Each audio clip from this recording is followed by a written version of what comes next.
Good morning, everybody. Welcome in to the Week 4 edition of the Establish the Run First Look Show.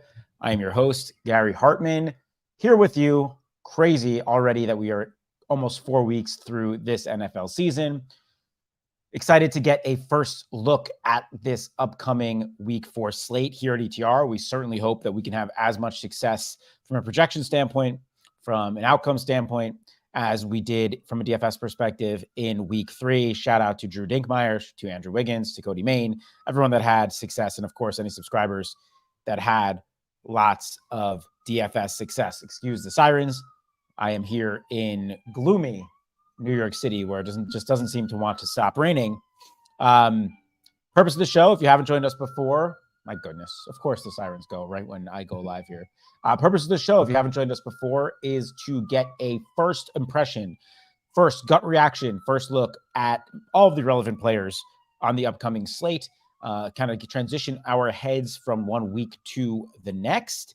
And so we go rapid fire, position by position, and just kind of break it right down. First and foremost, before I go into that, I'd just like to kind of get a lay of the land here. We have another 12-game slate, and that is not because we have a double header on Monday Night Football, and no buys have not started yet, but we do have our first London game, 9:30 in the morning on Sunday. So teams off the slate.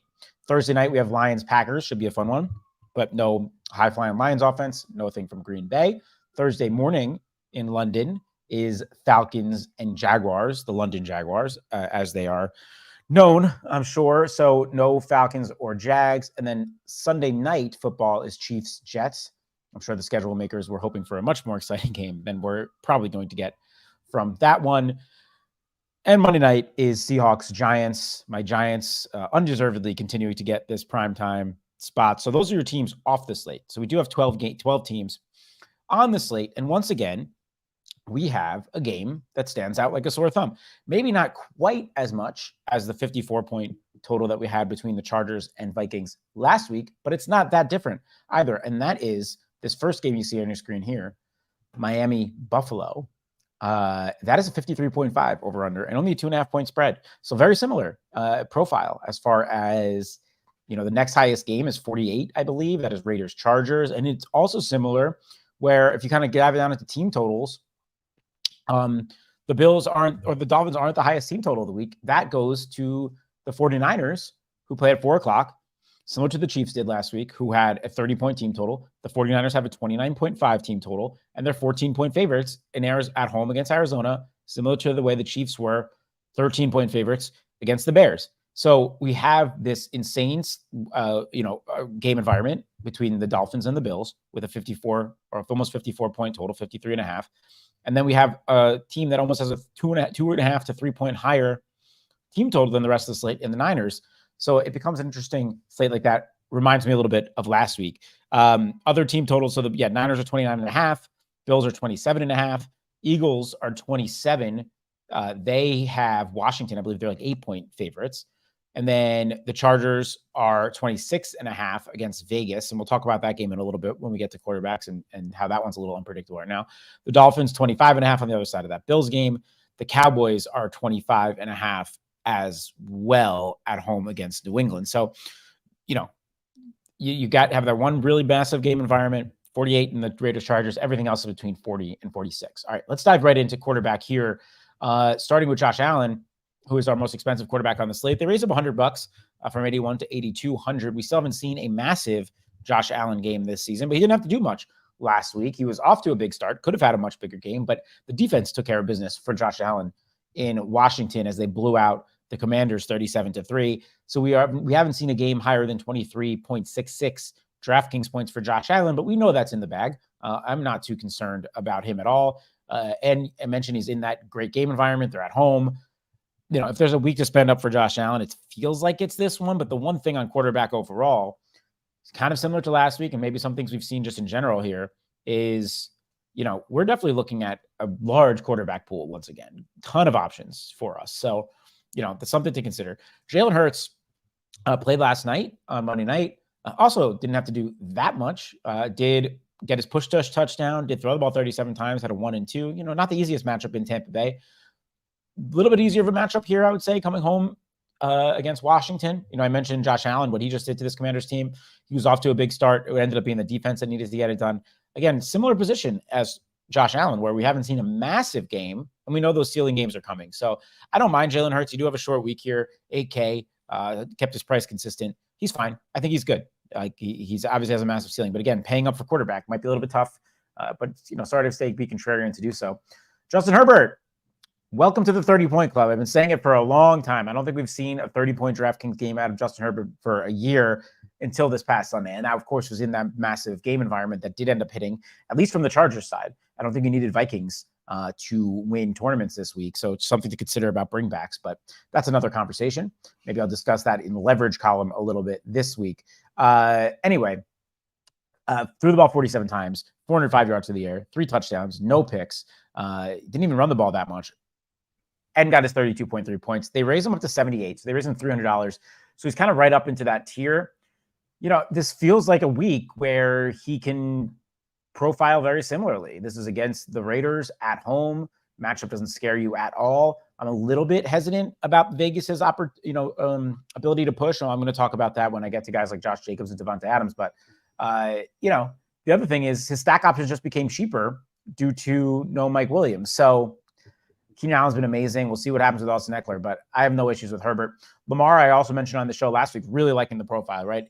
At home against Indianapolis, starting to run a lot. We saw another 14 rush attempts, 2 rushing touchdowns last week, 32 points. Would have been optimal if it wasn't for Justin Herbert being $200 cheaper, but this is a much tougher spot. Now they keep his price exactly the same, which is nice of the DraftKings price makers after he's starting to look like old Lamar. But now you're going on the road against a Cleveland team that's just been dominant defensively. I do not like this spot nearly as much as for Lamar, especially when you look at all these quarterback options on this slate. He profiles as a large field tournament option only for me, and probably not one that I would play in spades.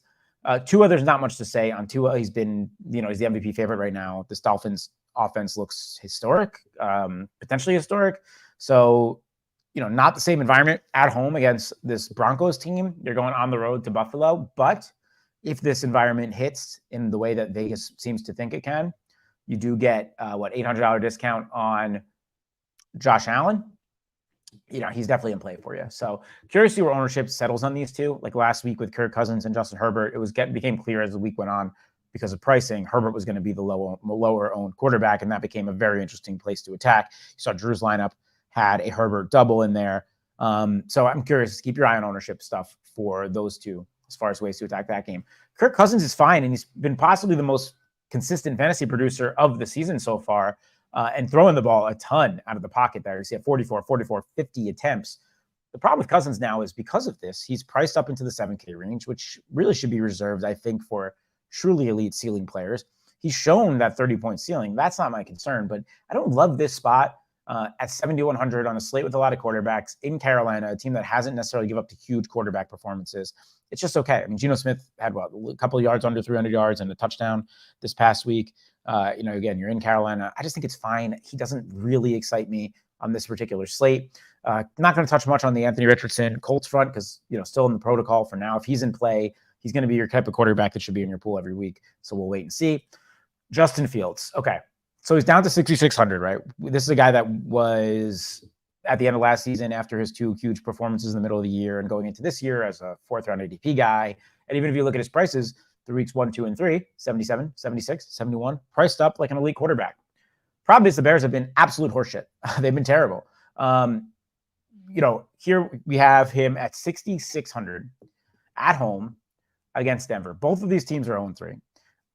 It's hard to fully recommend Justin Fields, but if there's ever going to be a week for Justin Fields this season, you got to imagine it's this week. Denver just gave up 70 points to Miami. I'm sure Sean Payton will have him more ready to go than last week, but both these teams are 0-3, desperate. I'll probably play some Justin Fields this week. I hate it. I hate how long he holds the ball. We haven't seen that explosiveness that we saw last year. I mean, he's still efficient on the ground, but we haven't seen the massive breakaway runs for touchdowns. But I'll probably play some Justin Fields this week. It feels gross. Joe Burrow, you also get a big discount on, and a lot of talk. Will he play? Won't he play last night? Plays, gets the win, threw the ball 49 times. Still very unsure about how he looks right now, right? 53% completion percentage, only 259 yards, did not throw a passing touchdown. Like, this is not the same Joe Burrow that we have seen over the last 2 or 3 seasons. Has the only 6 days to get right here, but you're getting a big discount on Burrow in a great matchup against Tennessee through the air. So I'll take some shots on Burrow as well. So this mid 6K range, once again, is kind of intriguing. In fact, Justin Herbert is 7,500 this past week. First time a quarterback was optimal, I think over 6.8K since like week 15 last year. That was Jalen Hurts. And even if you go back and look at last year, more often than not, it was a mid-tier quarterback. Just kind of the way pricing has shaken out on DraftKings. Moving down to some of these other guys, I'm less interested in this low 6K tier. Prescott, Deshaun, not really the weeks for me to get super excited. Watson obviously is a guy that has a ceiling, and he's only 6K now, so you could take some shots in tournaments. Purdy, for sure. I mentioned that massive team total on San Francisco. Arizona's proven to be more competitive than we thought, so maybe if they keep this game within that 14-point spread, Purdy will have a reason to throw the ball. And, he's shown a floor for sure. So in the 5K still, you could consider him. I question the ceiling with all these other ceiling quarterbacks on the slate. But again, 5K. Russ, I don't like playing Russ. But again, I mentioned on the other side of the Chicago thing, like desperate for a win, throw the ball over 30 times in each of his 3 games, has already flashed a 30-point ceiling this year. This still is not the same Russell Wilson that we had on Seattle. But, at 58 against a Chicago team that is putrid. Yeah, I hate that I'm going to play some Russell Wilson and Justin Fields this week, but I'm going to do it. After that, there's just some guys who can take some shots on. Jameis Winston, assuming Derek Carr's out, is interesting in a revenge matchup. Not the best matchup against Tampa Bay, but revenge and in the Dome. So that's one. Pickett as well looked much better last week, much more comfortable. Gets Houston here. So that's one. Sam Howell is a guy that we were excited about his rushing upside for sure. Philly's defense has been, able to be passed on throughout this season so far, obviously coming off this disgusting game last week. Probably not one that I'm really recommending. There's one other name that we have to talk about. I guess let's talk about it now before we go into it. Let's see what the Raiders do. The Raiders have Jimmy Garoppolo in protocol. If he plays, he's fine. I think you could throw him in the end of a tournament pool option. If he doesn't play, if they go Brian Hoyer, I want nothing to do with pretty much that Raiders offense, despite some great matchups. I would take some shots, but nothing really. If they go Aiden O'Connell, the rookie, that is interesting. He's 4K, stone min. And usually when something like that happens, they profile well in tournaments. This matchup is the second highest total of the week. Just a name to keep in mind if they decide to go that route, if Jimmy G's out. I'm not going to dive too far into it.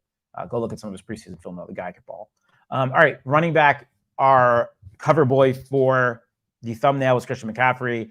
They're starting to really price up CMC, Justin Jefferson, Tyreek Hill into this old school DraftKings pricing that we saw from these massive ceiling guys, which is mid-9s, getting up close to 10K. So 9-2 on CMC seems totally fair in this fantastic matchup with Arizona. Probably a cash game lock or close to it. I don't know what cash game constructions will look like right now, but he's going to project incredibly well.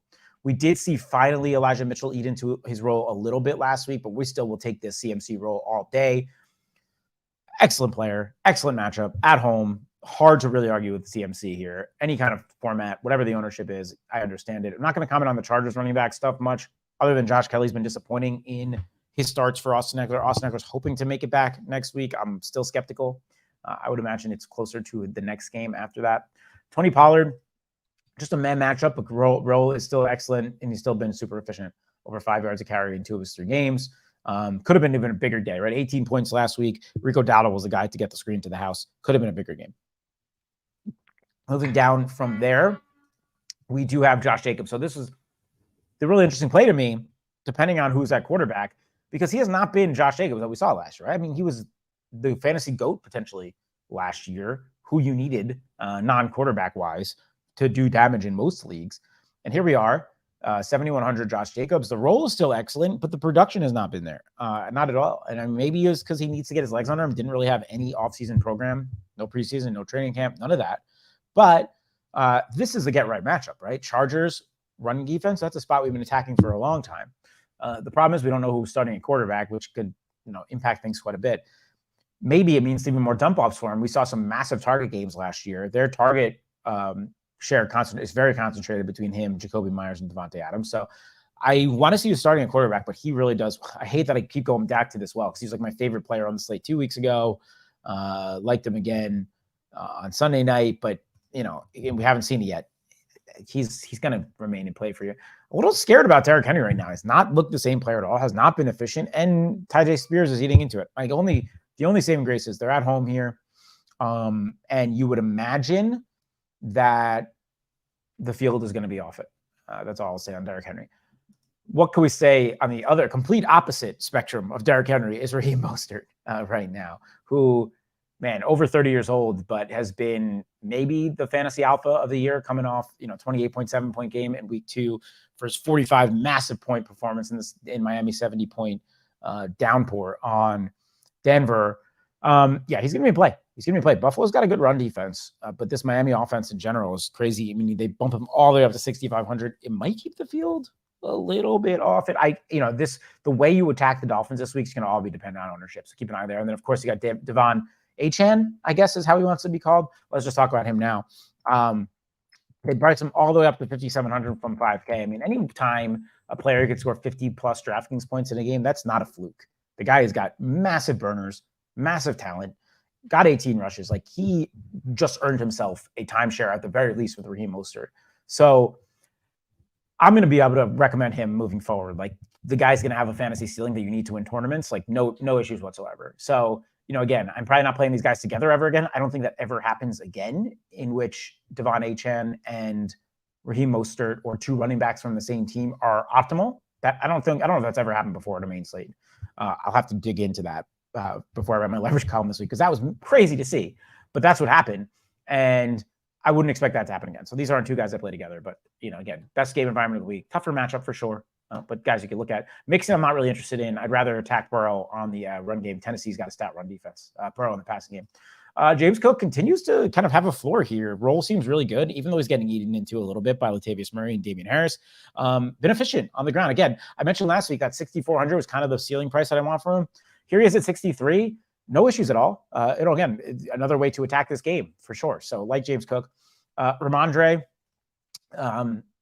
man, it has not looked like the back that we expected to, we're drafting in the second round, third round for sure. New England in general have been struggling a little bit. This is a game in Dallas, not a good matchup. That's large field only for sure. Kamara is back this week. That's exciting for the Saints and fans there. Jamal Williams remains out. We did see Kendre Miller active and have a role, but it was still Tony Jones, so they were easing him in. That leads me to believe that maybe Kamara would get more work out the gate than maybe I thought, but there's always the risk that he's eased in. It's also not the easiest matchup in Tampa Bay. So consider that. DeAndre Swift had success last night, though. I think you could throw him into large field tournaments, and that's it. Kieran Williams, role remained good last night, but, he's not been efficient on the ground. Just had a really good role, and he's got a good role through the pass game. So don't mind it against Indianapolis at 6K. He's like right in that tier. Zach Moss also now 2 weeks in a row of relevancy and looks really good. In a massive role. Rams don't scare me really through the air. Mixon was fine last night. Through the ground. Yeah, I think Zach Moss okay. He's priced appropriately now at 6K, so maybe he keeps the field off him. Meanwhile, James Conner, they priced down, and I don't even know if that's right, but it's a tough matchup in San Francisco. Really tough, almost impossible. So not that interested in Conner.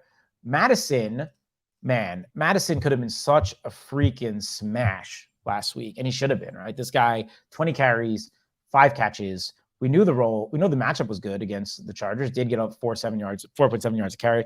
Missed the bonus by 7 yards. Almost fumbled the ball. Couldn't get in the end zone despite goal line work. Like, could have been a massive day. And you look at Dink's lineup, he also had Madison on the other side. Still had 17.5 points. He was one of my overall favorite GPP plays. Now Cam Akers is probably going to be active. This matchup's just fine, but the price is okay. I don't know what to do with Alexander Madison right now. I kind of want to see how it shakes out. He should be in your player pool for sure. Miles Sanders on the other side of that game, same thing with him. Like, his role is really solid, but has not been good, not paid off that contract from an efficiency standpoint, but his role through the air is there. Andy Dalton starting again would probably be good for all these Panthers. So let's keep it. I already talked about Achan. Swift seems to be the alpha man. Like, this is the DeAndre Swift that we were expecting to see. So, 8.1 yards a carry on the ground yesterday, only 16 attempts. Seems to have the leg up over Gainwell right now, and for good reason. He's the best player in that backfield. The matchup's fine here against Washington.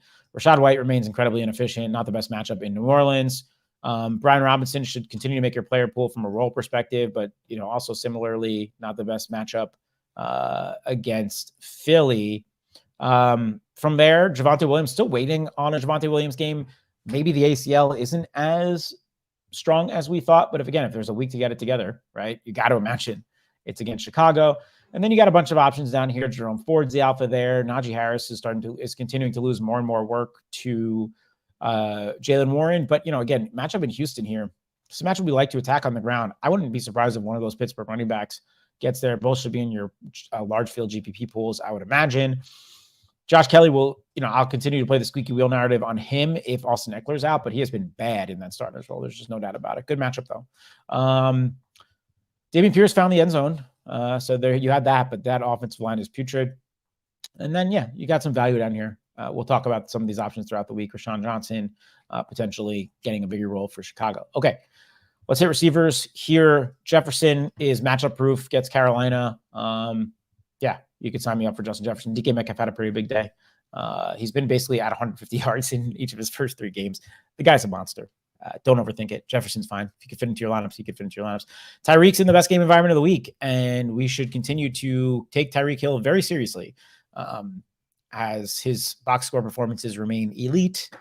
Not much you know what to do with Tyreek Hill. You play Tyreek Hill. Diggs also on the other side of that game, and you get an $1,100 discount. Diggs could have had a huge game if the Bills defense didn't blow this team out. He's still at 8 for 111 on 12 targets. Like, the roll on Stefan Diggs is as good as expected. His role is that mid to late first round ADP that we were taking Stefan Diggs at. No issues anywhere with Stefan Diggs right now. Like, play him. The guy's great. And the matchup, the game environment's freaking awesome. I love Diggs. Devonte Adams was going to be the guy that I went to for the cover boy of this video, but then I saw the Jimmy G and the protocol thing. We don't know who's throwing him the ball. But what we saw to Devonte Adams 2 nights ago on Sunday night, that's the Devonte Adams that probably was being underdrafted this offseason. 13 catches, 20 targets, 172 yards, 2 touchdowns. Now you get the Chargers. A great game environment. I really hope that they can push. I want to see who they start at quarterback, because that's a game that we should be attacking as a field, and the matchup's great. I don't want to say I want to take the L on Keenan Allen from where my priors were in the offseason, but I was a little bit worried about age model, possibly all that talk about them moving him more on the outside with Mike Williams going on the inside. And this is where we kind of have to not get too takey by training camp speak and everything like that, because Mike Williams now out for the season. Keenan Allen is wide receiver 3 or 4 in all of fantasy, 2 or 3. I don't know. But the guy is a beast. He freaking throwing touchdowns. Like, come on. He's probably underpriced. He should be over 8K. That's all I'll say on Keenan Allen. Jamar, baby, he's back, and he's still underpriced. 7,800. Great matchup with Tennessee. I'm curious to see how much steam he gets. Freaking love Jamar Chase. That's all I'll say there. AJ Brown, we kind of called the squeaky wheel narrative as well. If you listen to Cody Main and our Showdown show or 2-game slate show last night, we were calling that AJ Brown squeaky wheel narrative. Now they go back home. Maybe feels a little more like a Devontae Smith spot, but they're both, going to be in play for you. Waddle's a wait and see. Don't know what's going on there. CeeDee Lamb against New England. Sure, that's fine. His role remains great. Mike Evans is now priced back up to old school Mike Evans. They raised him $700 as he's had a touchdown in each of the 3 games to start the season. Looks like he is by far Baker Mayfield's top option. Baker's not afraid to push the ball downfield with this team either. You get the track meet, and the price might keep the field off him. I think he's a very interesting, sneaky large field tournament play. Debo and Ayuk, both guys questionable. I'm assuming. Let's wait and see there. But again, San Francisco is going to be a team you want some pieces of, even if it's the defenses at a high price.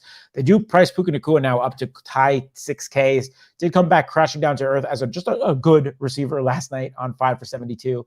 I like Puka for sure in a good matchup with Indy. T. Higgins also going to be playing. I'm going to attack this Bengals offense for sure, even on short rust of the passing game. Going down, all these guys in the mid-tier, just fine tournament options. Judy, Pittman, Godwin, Ayuk, if he plays. Amari Cooper was my pick of the week on the podcast I do with Andy Nikic. Check it out. Look who's chalking. But also was your Dick Myers flag plan. So clearly was a good play for us last week. Roll looks great again. And like, even with Elijah Moore and David Njoku, like, this is very clearly the alpha. With Nick Chubb out now, I think they kind of run things through him even more. Like, don't mind the spot either, and the price is fine at 6,100. So he's a guy that I'm going to continue to attack. Gabe Davis should be a guy that you can just continue to attack in all Bills correlation. Again, kind of guy that you really want correlation with. The same thing can be said of guys like Jordan Addison. DeAndre Hopkins priced way down here. If you want him on the other side of Bengals stuff, no issues with that. Another week to get more healthy. DJ Moore is super cheap at 5,600. I have Michael in chat asking Denver, Chicago equals bad team shootout. I think it's possible. I really think it's possible. Both these teams are absolutely desperate. They both profile well. Both these defenses are crap. I'm going to be playing both of these teams a little bit, which is kind of scary. Yeah, I mean, Tutu Atwell has been very clear the number 2 there. I love Jacoby Myers if that Raiders offense has a relevant quarterback at the helm. Again, I mentioned how concentrated that target tree is. Has had 22 targets in only 2 games. You like that. Yeah, all these guys in the bottom 5K, Pickens, Sutton, McLaurin, Nico, all guys that can make your player pool and are relevant for tournaments. Anything under 5K, check out cheap wide receiver volume, which has been absolutely crushing, by the way. This year, we had Alvin Thielen on that list. We had Tank Dell on that list. A lot of great options on that list. So if you're not a subscriber, check out cheap wide receiver volume article if you are. And I'd highly recommend checking out everything we have going on at Establish the Run for all of our great paywalled content. Let's finish off with tight end here. TJ Hawkinson is our most expensive with no Travis Kelce on this slate. He's been really good, kind of as expected, as one of the premier tight ends in the league. Targets have been there, 11, 8, and 9 through the first 3 games. You're going to get that if Kirk Cousins is throwing the ball 40 to 50 times a week. Like him quite a bit. Mark Andrews, tough matchup against Cleveland. I guess Cleveland right now, according to DraftKings metric, first against tight ends. And we're waiting on a huge Andrews game. I don't mind going there. 5,400 is cheap for Andrews, but it's a tough matchup. Kittle could be a really good spot. I think we called that last Thursday night. So it'll be a 10 days rest. Gets an Arizona team here. It's had a 7 for 90 and 9 targets, and we'll see what happens with Debo or Ayuk. If one of those guys is out, there could be expanded opportunities for Kittle. I'm not really that interested. I was interested in Taysom Hill at 3,300 last week. I'm not interested at 4,500, especially with Kamara back. That is just way too expensive. We are still waiting on a massive Dallas Goedert game. He should make your pool. This mid-tier of tight ends is tough, though, right? Goddard, Henry, Higbee, Kmet, Njoku. It's almost like I want to get up or I want to go down, right? That's kind of where I'm at with tight end. There's going to be plenty of punt options for you throughout the week. Freiermuth seems underpriced at 3,400 with Deontay Johnson on the shelf. We saw him find the end zone. I like him quite a bit against Houston. Ertz has been a guy that we projected well last week. I've remained skeptical because I just don't think there's a ceiling there. So I'll probably feel the same way like this week. Chig, waiting on a big Chig game. I like Chig, though. Targets, solid for a tight end and only 3,100 in a decent matchup here. Parham has very much been the guy, that tight end that you've needed. Now, it's not like he's doing much with volume, but he's got 3 touchdowns. Maybe some more routes coming his way with no Mike Williams. So, yeah, I like him as one of my sub 3K guys of the week. Cole Turner, if Logan Thomas is out again, he was my favorite sub 3K guy last week. Okay. I think that does it. Keep an eye on everything we have going on in Establish the Run. We got you covered left and right. We're going to try to keep the great projections and content coming for you all. Later today, check your podcast feed for Adam and Evan's Team by Team podcast. We'll be back with everything else you need to know. If you want to check out Adam and Drew's video from yesterday, going over how he constructed his $250,000 winning lineup. Drew's the sharpest man. So lucky to work with and for that guy. And so happy for him for all success yesterday. And I wish all that same success to you guys moving forward here in week 4. We will be with you all week. Excited to dive into this slate more and more as we go on this week, but it seems like another fun one. Wish you all the best of luck. Take care, everybody.